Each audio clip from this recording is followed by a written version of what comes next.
Eby'okukoresa omukaruuru bikuumirwe ahari Kasese Multipurpose Hall omuri Kisagazi Nyamwamba Division Kasese Municipality. The materials are already in good hands. As I've said, they are already witnessed by the different political parties in the electoral season. So that is it. Lieutenant wa Rusimbi nagira ngo ebyokwerinda byongiirwemu amaani omu district egi nikwo kushaba abantu okwetaba omukuteera akaruuru bakatorana abebembezi baabo. Kasese security situation will really normal and calm. We are not going to differ from other days. That one, except that we shall lift up the security situation, that because it is election day and we don't want any chaos. Okay, we are beefing up because of the numbers and it is election. Ahanshonga eyokurubatirira obugabe bw'abantu wa Rusimbi nagira ngo eki tikirikwijja kubaho nakakye. But I'm assuring the community that they should not worry and nobody is going to play around disturbing them, disorganizing them, either on the way coming or going back. Whoever does that or expect to do it, shall react. Kasese district has a total of 1,033 polling stations, and they are enclosed in this track.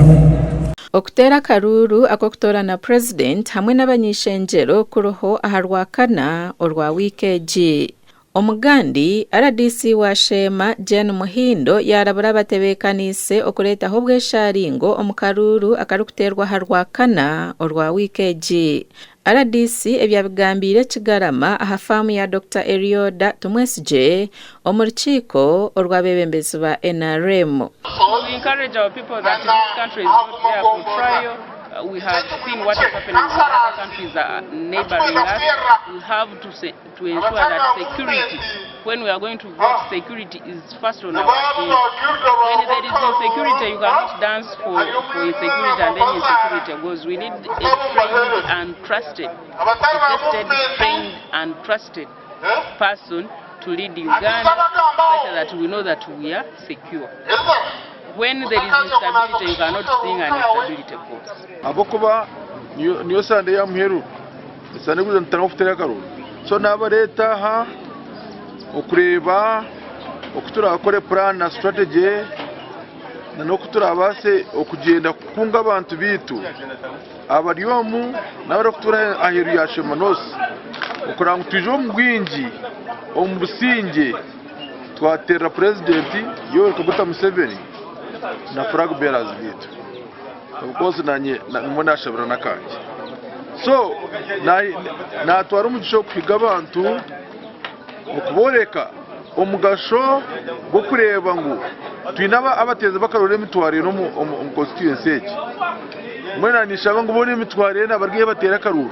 Bwanyuma Dr. Erioda Tumwesije ayetorire ebicweka bitaro bimwe na bimwe arikuronda karuru. Abantu bitu oku akaruru karaterwe abo kubantu manje muza kukosa ebyoma ahangwe tubakoma ebyoma ko bukozesa mwene bashomesibwe ebintu bye n'ibintu hakwate nakaruraka ngo kugira ngo umuteze w'akaruru abe namanye cyo gukora yagiye kutera akaruru tumenye n'amateka ago kwikirizwa.